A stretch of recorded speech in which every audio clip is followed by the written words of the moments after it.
Assalamu alaikum, my dear students. How are you? Hope you all are fine. I am going to teach you grade 4 science. So I am going to take start from unit number 1, that is the human body. Today in this lecture I will cover two topics of this unit, that is the human brain and the second one is the heart. Now what is the human brain? The human brain is the part of body's nervous system. What is human brain? It's a part of the body and it's a part of body's nervous system. Now this is the diagram of the brain. In this diagram you can clearly see that brain has two parts, cerebrum, cerebellum. Fine. In cerebrum then you can see there are further four parts, that is frontal lobe, parietal lobe, temporal lobe and occipital lobe. This is cerebellum and this is the brain stem. I am further going to tell you about the functions of these parts. Cerebrum is the largest part of the brain. What is cerebrum? The largest part of the brain is known as cerebrum, as you can see clearly in the diagram. Most of the portion is taken up by cerebrum. So it is the largest part of the brain. Now further, cerebrum is divided into four parts.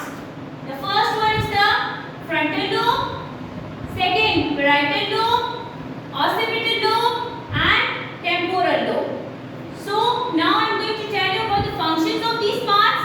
Frontal lobe. Frontal lobe controls reasoning, planning, emotions and problem solving. These four are the main functions of the frontal lobe. What are they? Frontal lobe controls your reasoning, your planning, your emotions and your problem solving. Parietal lobe. The function of the parietal lobe is that it controls movement, recognition and some senses. Occipital lobe. It processes what you see. Temporal lobe controls memory and speech and processes what you hear. These were the functions of these four parts, and these four parts are of cerebrum. Cerebrum is the largest part of the brain. Now the other part of the brain is cerebellum. As you can see in the diagram, this is the cerebellum. Cerebellum controls balance and movement. What does it control? It controls balance and movement. Now you can see the diagram in the end there is a brain stem. What is the function of the brain stem? The brain stem links the brain to the rest of the body. The function of the brain stem is to link the brain to the rest of the body. Now the second topic of today's lecture is heart. Heart, what is heart? Heart is a muscle. It pumps the blood around your body. The function of the heart is to pump the blood around your body. So the oxygen reaches to every part of your body. What is oxygen? Oxygen is a gas that humans need to live and grow. Fine. The main function of the heart, what's the main function of the heart? That it pumps the blood around your body. It is allowed for the circulation of the blood. So, the oxygen reaches to every part of your body. Oxygen is very necessary because it's a type of gas through which the human beings live and grow. Okay, now this is the diagram of the human heart. As you can see, human heart has four chambers: right atrium, right ventricle, left ventricle, left atrium and left ventricle. What are the four parts?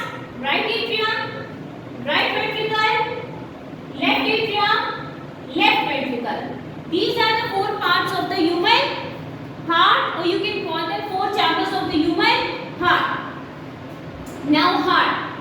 Heart is further divided into four chambers. Number 1, right atrium. Number 2, left atrium. ventricle. Number 4, left ventricle. Now I am going to tell you about the process that how the heart pumps the blood around your body.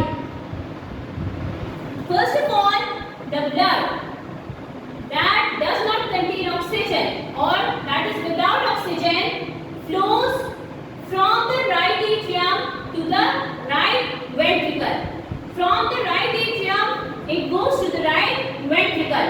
Now from the right ventricle, it goes to the lungs where it receives oxygen.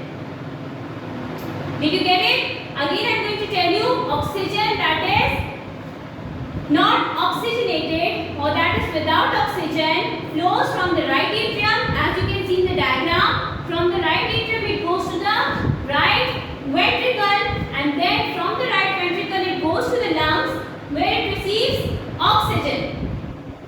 Then now when it will go to the lungs, it will receive oxygen. Now the blood is oxygenated. You can call this blood as oxygenated blood. Now the oxygenated blood flows from the left atrium, this is the left atrium, to the left ventricle, and then it goes around the body. It goes to the various organs of the body, or the blood is supplied to the various organs of the body. Once more I am going to tell you about heart. Heart has 4 chambers: right atrium, left atrium, right ventricle, left ventricle, as you can clearly see in the diagram. Now process that how the heart pumps the blood throughout your body. Blood that is without oxygen flows from the right atrium to the right ventricle, and then it goes to the lungs where it receives oxygen. Now when the lungs will receive oxygen, when the blood will receive oxygen, that blood is known as oxygenated blood. What does it known as? Oxygenated blood. Now the oxygenated blood flows from the left atrium, then it goes to the left ventricle, and then from the left ventricle it goes around the body. This was enough for today. Now your task is, homework task is that you have to tell me about the largest part of the brain, and you have to tell me the functions of the frontal lobe, parietal lobe, occipital lobe and temporal lobe, and how does the heart work. The second question is that how does the heart work. Also draw a label diagram of the heart. Thank you.